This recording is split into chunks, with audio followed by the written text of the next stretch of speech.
बिस्मिल्लाहिर्रहमानिर्रहीम। हम बात कर रहे थे इंजीनियरिंग प्रोडक्ट डेवलपमेंट में।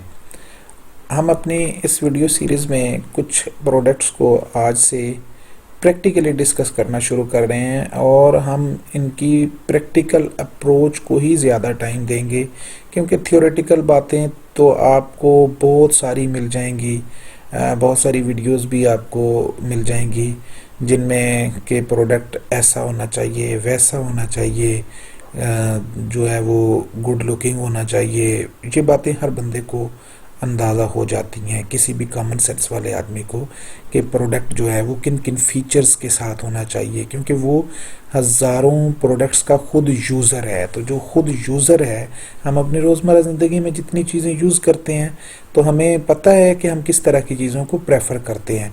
तो बिल्कुल इसी तरह से कोई भी प्रोडक्ट आप डेवलप करेंगे तो एक कॉमन आदमी में इस चीज़ की सेंस मौजूद है कि उस प्रोडक्ट में क्या क्या फीचर्स होंगी, तो वो उसको प्रेफर करेगा, खुद उसको प्रेफर करेगा। तो बिल्कुल यही चीज़ आप दूसरों पे भी अप्लाई कर सकते हैं। तो हम किसी भी प्रोडक्ट की जो प्रैक्टिकल अप्रोच है उसको डिस्कस करेंगे। शुरू में हम एक प्रोडक्ट को क्यों बिल्ड कर रहे हैं, इस चीज़ को डिस्कस करने के बाद फिर बाकायदा हम उसकी सर्किट डायग्राम को डिस्कस करने की तरफ आ जाएंगे। अगर इलेक्ट्रॉनिक्स का प्रोडक्ट हम डिस्कस कर रहे हैं, लेटर ऑन अगर हम कोई कंप्यूटर साइंस का या मैकेनिकल का या इस तरह का प्रोडक्ट डिस्कस कर रहे हैं तो हम बिल्कुल उसकी जो प्रैक्टिकल अप्रोच होगी उसको डिस्कस करेंगे। तो आज इस सिलसिले में सबसे पहले जिससे हम इब्तिदा कर रहे हैं वो हम डिस्कस करेंगे सोलर चार्ज कंट्रोलर की एक स्पेशल टेक्नोलॉजी जिसको MPPT सोलर चार्ज टेक्नोलॉजी कहा जाता है। दो तरह के charge controller, solar charge controller use होते हैं। ये दो टेक्नोलॉजीज़ हैं, ठीक है। एक PWM टेक्नोलॉजी, फॉर एग्जांपल ये मेरे पास एक चार्ज कंट्रोलर है जो PWM चार्ज कंट्रोलर टेक्नोलॉजी पर मुश्तमिल है। अब PWM बहुत ज़्यादा क्यों यूज़ होते हैं, क्योंकि ये काफ़ी सस्ते अवेलेबल हैं, इस वजह से ये बहुत वाइडली यूज़ हो रहे हैं। और PWM जो है ये इसकी निस्बत कुछ महंगा होता है, इस वजह से कम यूज़ होता है। तो जी, अभी अगर आप यहाँ पे मेरे सामने OLX से मैंने कुछ चार्ज कंट्रोलर्स की प्राइसेस का पेज ओपन किया है। तो आप अगर यहाँ पे देखें तो ये MPPT चार्ज कंट्रोलर है जो तकरीबन 8,500 रुपये का है। इसी तरह ये PWM चार्ज कंट्रोलर्स हैं जो इसकी निस्बत काफ़ी सस्ते हैं। और अगर हम मज़ीद इसमें थोड़ा और सर्च करें तो एक लोकल मार्केट में कॉमनली अवेलेबल जो PWM चार्ज कंट्रोलर हैं वो तकरीबन 3 टाइम्स या 2 गुना से भी ज़्यादा सस्ते हैं MPPT चार्ज कंट्रोलर्स की निस्बत। तो हम लोग अगर PWM चार्ज कंट्रोलर बनाने की तरफ आएँ तो शायद हमें इसमें मुनाफे का मार्जिन बहुत ज़्यादा मेहनत करने के बाद जो है, क्योंकि हम इसको बिज़नेस पॉइंट ऑफ व्यू से डिस्कस कर रहे हैं या बिज़नेस पॉइंट ऑफ व्यू से इस काम को करना चाह रहे हैं, तो इस वजह से PWM चार्ज कंट्रोलर बनाने के बाद मुमकिन है, बल्कि यकीनन अगर कोई PWM चार्ज कंट्रोलर भी बनाता है तो यकीनन वो उससे अर्न कर सकता है। ऐसा नहीं है कि वो नहीं अर्न कर सकता, लेकिन जब एक चीज़ में मुनाफे का मार्जिन इस कदर कम हो कि वो चीज़ में आपको अपनी मेहनत का प्रॉपर सिला ना मिल रहा हो, तो इन सचा केस फिर बंदे की जो दिलचस्पी है, जो उसका प्रोड्यूसर है या मैन्युफैक्चरर है या डेवलपर है उसका, तो उसकी दिलचस्पी भी उसमें बहुत महदूद हो जाती है। तो अगर आपको उस प्रोडक्ट में एक बहुत प्रॉपर और अच्छा मार्जिन मिल रहा हो, चाहे उसकी सेल्स के लिए थोड़ी ज़्यादा एफर्ट आपको करनी पड़ रही हो, लेकिन एक अच्छा मार्जिन मिल रहा हो, तो ऐसी सूरत में जो है वो आप उसमें कोई भी डेवलपर उसमें ज़्यादा दिलचस्पी भी लेगा और ज़्यादा उस पर मेहनत भी करेगा। तो अब हम डिस्कस करते हैं इस बात को कि एक कस्टमर को एक महंगा चार्ज कंट्रोलर ख़रीदने पे किस तरह से हम कन्विंस कर सकते हैं, क्योंकि जब तक हम इसके बिजनेस प्रोस्पेक्टिव नहीं देख लेंगे कि हमारा मोटिव क्या है इसको डेवलप करने का, तो तब तक इसकी सर्किट डायग्राम और ऐसी चीज़ें जो डिस्कस करना जो है वो बात की बात है। तो पहले हम डिस्कस करते हैं कि जो PWM चार्ज कंट्रोलर की निस्बत MPPT चार्ज कंट्रोलर के क्या बेनिफिट्स हैं और किस वजह से जो है वो हम इसको डेवलप करना चाह रहे हैं और किस बात को मद्देनज़र रख के हम इसका ज़्यादा बेहतर बिजनेस कर सकेंगे।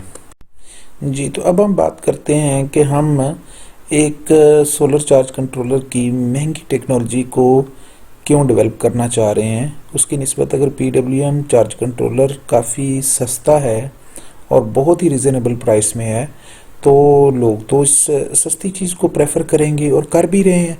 तो आप एक कस्टमर को कैसे कन्विंस कर सकेंगे कि आप जो है वो सस्ते प्रोडक्ट को छोड़ें, हमारे वाला महंगा प्रोडक्ट खरीदें। तो दोनों के दरमियान जो फ़र्क है, जो मेजर फ़र्क है वो है एफिशिएंसी का। अगर एक जर्नल टर्म में बात की जाए तो या एक एवरेज टर्म में बात की जाए तो एक एवरेज टाइप का जो PWM चार्ज कंट्रोलर है वो 60 to 80% एफिशिएंट है, डिपेंडिंग अपॉन कि उसका म्यार क्या है, उसकी क्वालिटी क्या है। और अगर हम इसी चीज़ को कंपेयर करें बैटरी चार्जिंग की जो एफिशिएंसी है वो PWM चार्ज कंट्रोलर की निस्बत MPPT चार्ज कंट्रोलर की क्या है, तो वो 90 to 98% या 99% है। यानी अगर इसमें एवरेज 60 से 80 की एवरेज फ़र्ज़ करें, आप 70 ले लें और आप वहाँ पे 90 to 98% की जो एवरेज है वो 95 ले लें या 94 ले लें, तो दोनों में तकरीबन 25% या 20% का डिफरेंस है। तो आप फिर सिंपली इस तरह से बात कर लें कि अगर एक शख्स 1 लाख रुपए का एक सिस्टम अपने घर के लिए लगवाता है सोलर पैनल्स का, तो उसको सिर्फ चार्ज कंट्रोलर की वजह से, अगर वो PWM टेक्नोलॉजी का चार्ज कंट्रोलर यूज़ कर रहा है तो वो उसको 70,000 का जो सिस्टम है उसके बराबर ही आउटपुट दे रहा है। और 30,000 रुपीज़ उसने लगाए तो सही, अपने प्रोजेक्ट पे खर्च तो किए, लेकिन उसको कोई उनकी आउटपुट नहीं मिल रही, वो जस्ट उसके सोलर पैनल्स कह लें छत पे पड़े हुए हैं। ठीक है, तो अगर वो इसकी बजाय PWM चार्ज कंट्रोलर की जगह पे MPPT solar charge controller use करता है तो अब उसका सिस्टम तकरीबन 95% एफिशिएंट है।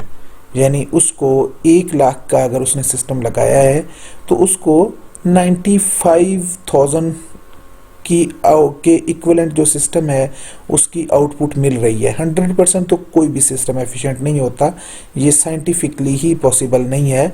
तो लेकिन आप ये देखें कि उसको तकरीबन 20 से 25% ज़्यादा बेनिफिट मिल रहा है सिर्फ एक अच्छी टेक्नोलॉजी या PWM चार्ज कंट्रोलर यूज़ करने की वजह से। तो अगर आप इस सेंस में किसी भी कस्टमर को कन्विंस करते हैं कि आपकी कितनी इन्वेस्टमेंट जो है वो सेफ हो रही है या कितनी आपको ज़्यादा आउटपुट मिल रही है, कितना बेनिफिट आप ले रहे हैं अपने सिस्टम का, तो यकीनन एक जो सूझबूझ रखने वाला शख्स है वो इस चीज़ पे ज़रूर कायल हो जाएगा कि मैं अपना 20,000 रुपया अजाफी लगा के या 30,000 रुपया मेरा सिर्फ छत के ऊपर पड़ा हुआ है, मेरे किसी काम नहीं आ रहा, मुझे कोई उसका बेनिफिट नहीं मिल रहा, कोई उसकी आउटपुट नहीं मिल रही, तो मैं अपना 20,000 रुपया बचा सकता हूँ सिर्फ 10,000 रुपया लगा के या 9,000 रुपया या 8,000 रुपया लगा के। और उधर भी तो मैंने 3,000 लगाना है ना, 2,500 3,000 रुपया।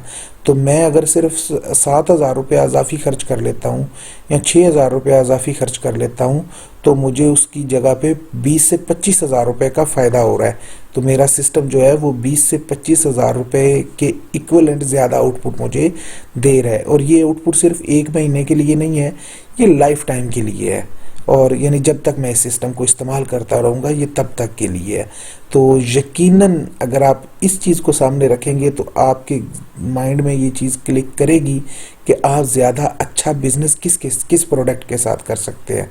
आप ज़्यादा अच्छा business PWM charge controller develop करके कर सकते हैं या MPPT चार्ज कंट्रोलर डेवलप करके कर सकते हैं। एक थोड़ी सी अमाउंट अजाफी अगर कस्टमर खर्च करता है, एक अच्छी चीज़ इस्तेमाल करता है, एक अच्छा डिवाइस इस्तेमाल करता है, तो उसको उसके ओवरऑल सिस्टम पर कितना ज़्यादा मुनाफा मिल रहा है।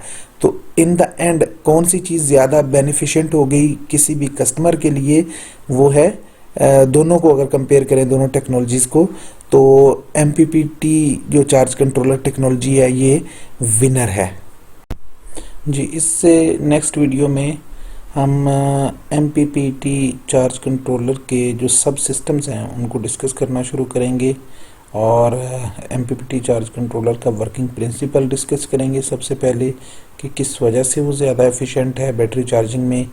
फिर उसके बाद जो है वो हम MPPT चार्ज कंट्रोलर में कौन कौन से जो पार्ट्स हैं और पार्ट्स सिलेक्शन, इलेक्ट्रॉनिक्स सिलेक्शन के कौन कौन सी इलेक्ट्रॉनिक्स जो है वो हम यूज़ करेंगे, इसमें कौन कौन से कंपोनेंट्स यूज़ करेंगे और मींस इसके जो सब सिस्टम्स हैं MPPT चार्ज कंट्रोलर के, उनको हम डिस्कस करना शुरू करेंगे इससे नेक्स्ट वीडियो में इंशाल्लाह।